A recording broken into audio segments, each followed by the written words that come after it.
Good morning student, स्वागत है आप सभी को ऑनलाइन क्लास में। हमारा टॉपिक चल रहा है पोइम द नोबल नेचर।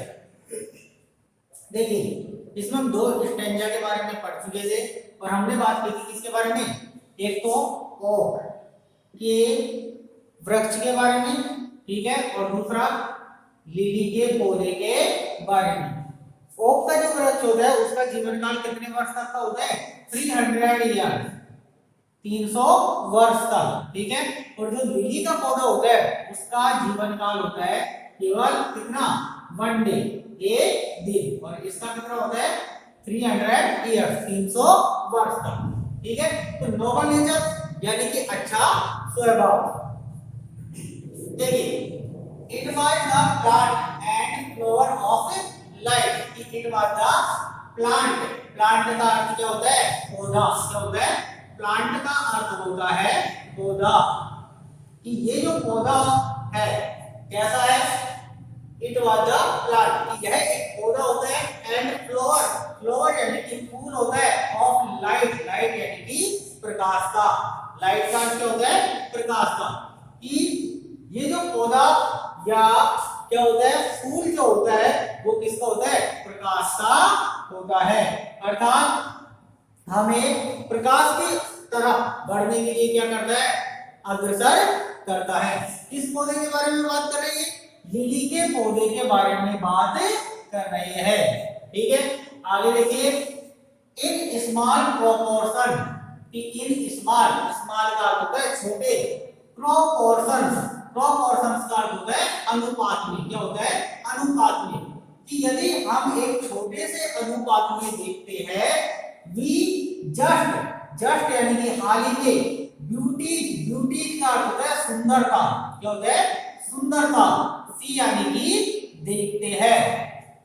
कवि के कहने का तात्पर्य है कि इन स्मॉल प्रोपोर्शन, कि एक छोटे से अनुपात में, वी जस्ट ब्यूटी सी, हम केवल किसे देखना पसंद करते हैं? सुंदरता को देखना ही पसंद करते हैं। देखिए किस प्रकार से, एक तो हमारे पास में किसका पौधा है? ओक, ओक ट्री है। दूसरा कौन सा है? लिली। अब ये जो ओक का जो पौधा होगा, ये पेड़ जो होता है, इसका जीवन काल 300 वर्ष तक का होता है, ठीक है। लेकिन जब ये अंत में नीचे गिरता है, ठीक है, तो किस प्रकार से? बिल्कुल सूखा हुआ होता है, पत्तियों से विहीन होता है और मुरझाया हुआ होता है। इसमें किसी भी प्रकार के फल फूल नहीं आते हैं। दूसरी तरफ बात करें लिली के पौधे के बारे में, तो लिली का जो पौधा होता है वो मई के महीने में भी कैसा दिखाई देता है? सुंदर दिखाई देता है। अब देखिए, जब सुंदर दिखाई देता है तो आप किसको देखना पसंद करोगे? ओक ट्री को या लिली के पौधे को? किसको देखना पसंद करोगे? लिली के पौधे को देखना पसंद करोगे। क्यों? क्योंकि ये अपनी सुंदरता से हमको अपनी तरफ क्या करता है? आकर्षित करता है। इसी प्रकार कवि कहता है कि यदि हम एक छोटे से अनुपात में देखें तो हम केवल किसे देखना पसंद करते हैं? ब्यूटी यानी कि सुंदरता को देखना ही पसंद करते हैं। नेक्स्ट लाइन है, and in short measure, in short, short यानी कि इस छोटे से, मीजर, मीजर का अर्थ होता है पैमाने पर, कि इस छोटे से पैमाने को मान करके। कौन सा छोटा पैमाना? एक तो ओक ट्री के बारे में और दूसरा लिली के पौधे के बारे में। यदि इनका एक पैमाना मापा जाए लाइफ में परफेक्टली, तो जीवन को परफेक्ट यानी कि पूर्ण बनाया जा सकता है। क्या अर्थ होता है परफेक्ट का? अर्थ होता है पूर्ण, कि जीवन को कैसा बनाया जा सकता है? पूर्ण या संपूर्ण बनाया जा सकता है, ठीक है। यदि आप देखिए किसका अनुसरण करेंगे? ओक ट्री का अनुसरण करेंगे, ठीक है, तो हमारा जो नॉर्मल नेचर है, अच्छा स्वभाव है, उसमें किसी भी प्रकार की वृद्धि नहीं होगी। लोग जो होते हैं वो हमको क्या नहीं देंगे? इंपॉर्टेंस नहीं देंगे। लेकिन हम किसका अनुसरण करें? लिली के पौधे का अनुसरण करें। अर्थात कहने का तात्पर्य ये है कि यदि हमारा जीवन काल कैसा हो, चाहे छोटा हो, लेकिन हमारे जो कार्य है वो कैसे होने चाहिए? गुणवत्ता से भरे हुए और दूसरों के हित में होने चाहिए।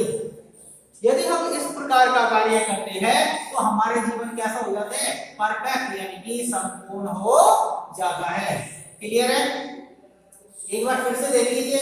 देखिए it was the plant and flower, यह एक पुष्प होता है और एक पौधा होता है ऑफ लाइट, इसका प्रकाश का, ठीक है।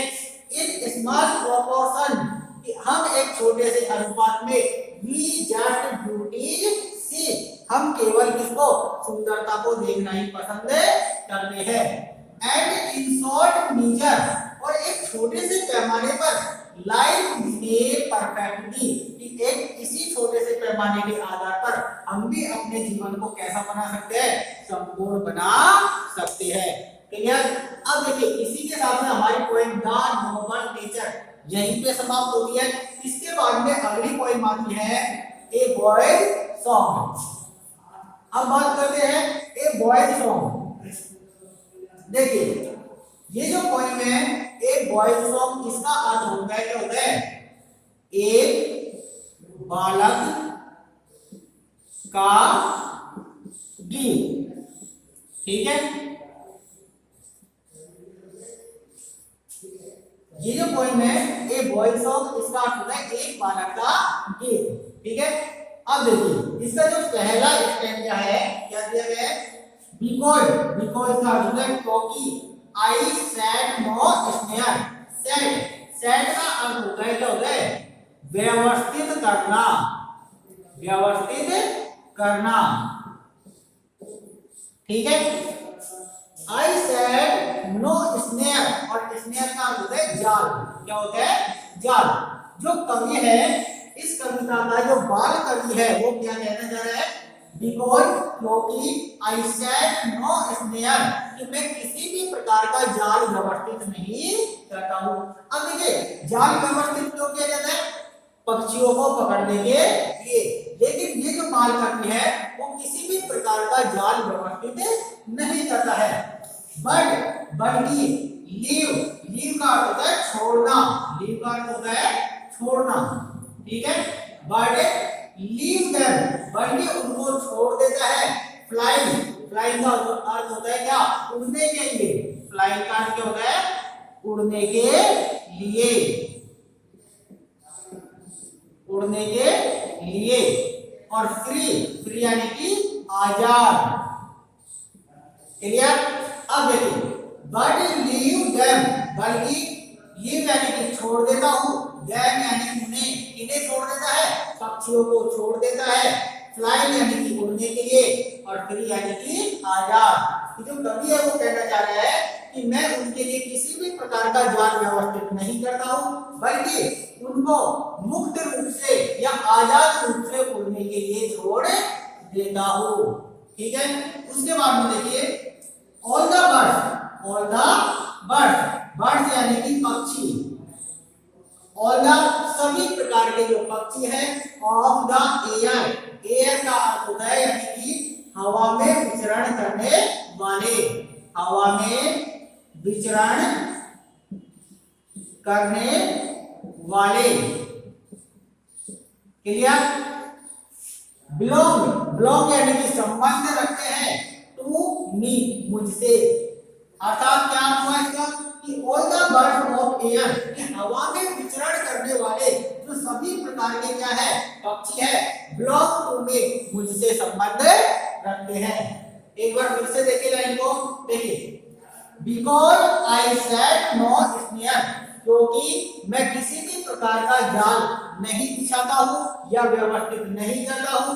But leave them flying free, but leave them, बल्कि उनको छोड़ देता हूँ, फ्लाइंग फ्री यानी कि आजाद रूप से या मुक्त रूप से उड़ने के लिए, कि कभी पक्षियों के लिए किसी भी प्रकार का जाल नहीं बिछाता है, बल्कि उनको आजादी से उड़ने के लिए क्या करता है, वो छोड़ देता है।